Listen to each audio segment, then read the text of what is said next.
السلام علیکم ګرانو دوستانو، هیله لرم چې جوړ روغ به یاست.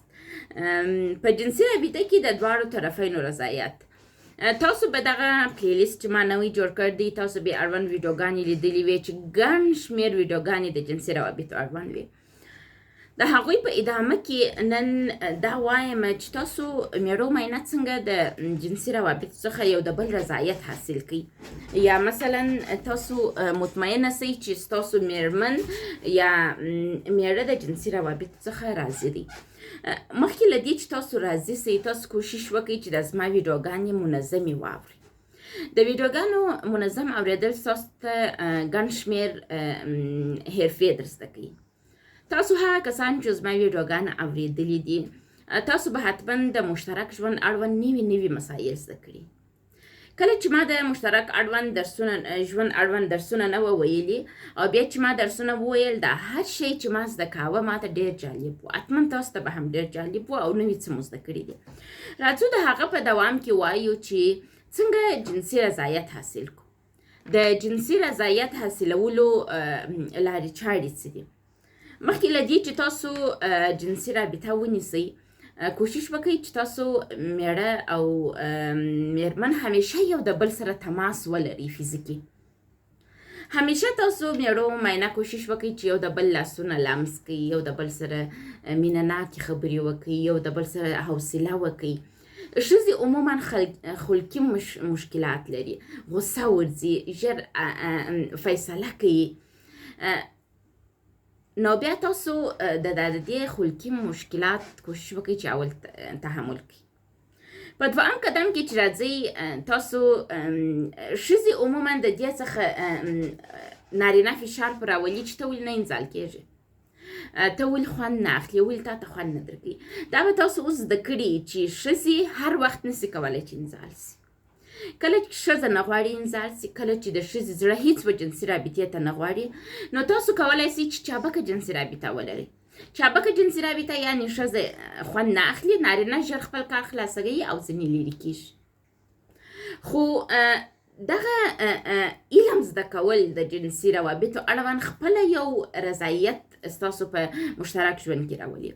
د دې لپاره چې تاسو ښه راضي واوسېږئ، کوشش وکړئ چې کله جنسي رابطه برقراروئ، نارینه تاسو جنسي رابطې ته 10 دقیقې وخت ورکړئ. په دا 10 دقیقې کې 15 دقیقې د نارینه دي، 20 دقیقې د میرمنې دي او 15 دقیقې د دواړو دي. دا هغه څه دي چې تاسو یو بل ته ووایاست او ویې منئ. نارینه دې کوشش وکړي چې خپل میرمنه سره کومک وکړي تر څو هغه و تحریک ته و انزال ته آماده سي. که چیرې تاسو کار پر شروع کوي او تاسو دې ته ورسېدلاست چې ولاده زما میرمن نه انزال کېږي، انزال ته یې زړه نه کېږي، په هغه طبیعت کې نه ده، نو بیا تاسو چابکه جنسي رابطه نیسئ او ځینې لرې کېږئ. خو تاسو کوشش وکړئ په هره جنسي رابطه کې تر یو حده کوشش وکړئ چې ستاسو میرمن ستاسو سره انزال سي یا هم هغه وتحریک ته ورسېږي. که ونه رسېدل، بیا تاسو اپشن لرئ د چابکې جنسي رابطې په نامه چې ژر خپل کار خلاصوئ او ځینې لرې کېږئ. خو کوشش کوئ چې تاسو مخکې له دې چې نارینه انزال سي، ښځه انزال کړئ.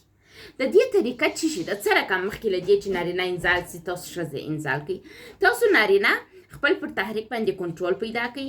خپل میرمنې ته ووایاست چې هغه دې تاسو ته لاس نه در وړي. تاسو خپل د میرمنې سره د یو جسد په رقم برخورد وکړئ. یعنې تاسو خپل میرمن لمس کړئ، هغه چې تاسو نه لمسئ. تاسو د هغې سره د کالي کښلو کې کومک وکړئ، تاسو هغه دومره لمس کړئ تر څو هغې تحریک راپورته سي. کله چې د هغې تحریک راپورته سو، بیا تاسو یو د بل سره جنسي رابطه ونیسئ. دا رقم به تاسو میرمن تحریک کړي، شوق به مو یې راپورته کړي، شهوت ته به مو آماده کړي او تاسو به هم خپل تحریک کنټرول کړي او یو ځای شروع سره وکړي. یو شی همیشه په یاد ولري، میړه او میرمن پر یوه ځای انزال کېدل ښه نه دی، بعضې وخت بد عواقب لري. نو هڅه مه کوئ چې میړه او میرمن یو ځای انزال سي، بلکې اول د میرمن انزال کېږي، بیا د نارینه انزال کېږي. خو که چیرې تاسو دې ته متوجه سولاست چې ښځه و انزال ته نه ده آماده، نو بیا تاسو د عجله کوئ او ژر جنسي رابطه نیسئ او خپل د میرمنې سره جلا کېږي. دا ډېر مهمه مسئله ده په جنسي مسایلو کې چې تاسو باید توجه ورته وکړئ. یعنې تاسو مخکې له دې چې تحریک سئ کوشش وکړئ خپل د مېرمنې پر تحریک باندې کار شروع کړئ. همیشه کوشش وکړئ په دا ویډیو کې مهمه نقطه چې دا ده چې ښځه اول انزال سي بیا نارینه انزال سي. داسې به ډېر ښي. او که تاسو په جریان کې پوهېږئ چې ولا نه کېږي نو بیا د عجله جنسي رابطه تاسو لرئ او تاسو کولی سئ عجله جنسي رابطه ونیسئ. ښځې ته مو همیشه په داسې سترګه وګورئ چې هغه یو ناروغه ده او د خلقي مشکلات لري، طبیعت یې اوري. جدي یې مه نیسئ خپل د مېرمنو غصې. ما نن یو ویډیو ولیدل، یو ځوان خپل مېرمن علاله کړې ده. پر دې یې علاله کړې ده، هغې ورته ویلي چې زه د مور کره ځم، ده ورته ویلي دي چې ته د مور کره نن مه ځه، سبا ځې. هغې ورته ویلي چې نو طلاق راکړه.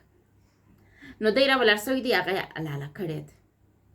ګورئ ولې ښځه وایي چې طلاق راکړه؟ ځکه چې هغه وخت مور و پلار یادېدل، تا پرې نه شول او هغې ته غوسه ورلل، طلاق راکړه.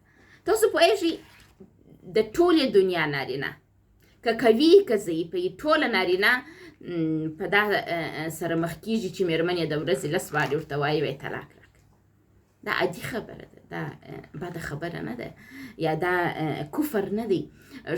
ښځې ذاتاً د خلق مشکل لري. دغه علت دی چې الله جل جلاله ویل دي وایي په ښځې قضا مه کوئ، قاضي کوئ یې مه. طبیعت بیا وښتئ، نفر به بندي به آزاد کړي، مجرم به آزاد کړي. نو دغه د ښځو خاصیت پیژندل دي. تاسو نارینه عموما کوشش وکړئ چې خپل مېرمنې ته د یو باسیاسته ملګري رول ولوبوئ.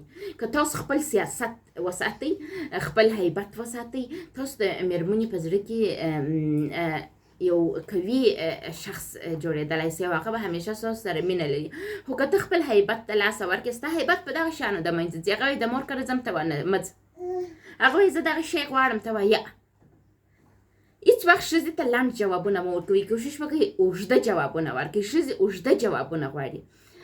ته غواړې د مور کره ولاړه سې، د مور کره څه کیسه ده؟ که چیرې میلمانه راغلي چې زه به جوار لرم، او که څوک نسته عادي مسایل دي، خیر دي سبا به دې ورولم، نن به زو ته یو بل ته وخت ورکړو. دا شی غواړم، زه دومره پیسې نه لرم، که مې درلودلی ټوله درته قربان وي.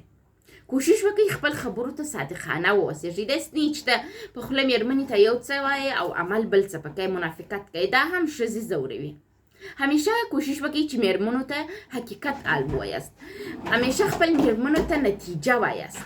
پروسه مو ورته وایاست چې تاسو په کوم پروسه دا کار اجرا کوئ. ښځو ته اصلا مهم نه ده چې تا څه رقم خوارۍ پر ځان تېره کړئ، بلکې هغوی ته دا مهمه ده چې نتیجه ورته ووایاست. نو کوشش وکړئ جنسي روابط هم دا رقم یو څه دي. مخکې له دې چې نارینه انزال سي، کوشش وکړئ چې ښځه انزال ته ورسوئ. خو که ښځه نه کېدل انزال، بیا تاسو عجلې رابطې اپشن لري، کیلۍ لري. تاسو کولی سئ عجل جنسي رابطه ونیسئ او د ښځو څخه لرې سئ. تاسو ښځې په دا تشویش مه کوئ چې زه انزال نه سولم. بعضې ښځې وایي خپل مېړه ته وایي زه به د انزال کېدو اکټینګ درته وکړم، زه نه غواړم چې انزال سم. نو بیا د نارینه او ښځې د غم احساس کوي. نارینه فکر کوي چې ولا زه مېرمن نسم انزال کولی، یا په ما کې مشکل دی. دا په نارینو کې مشکل نه دی، نه په ښځو کې مشکل کې، بلکې دا یو عامه نړیواله موضوع ده چې ښځې کله یې جنسي رابطې ته زړه غواړي او کله یې ګډ سره کې زړه نه غواړي. خو دا چې ته جنسي رابطه ورسره ونیسي او ته خپل کار واخلي او ځینې لرې سي، دا هم ښځو ته لذت بخښه دی. او ښځې باید په دا پوه سي، هغه نارینه چې ستا سره جنسي رابطه نیسي، هغه ستا بدن ته لیوالتیا لري، هغه ستا سره مینه لري، هغه ستا په توسط تحریک کېږي. نو کوشش وکړئ په دا پوه سئ چې ستاسو مړونه ستاسو سره مینه لري. مننه چې غوږ مو راته ونیوئ.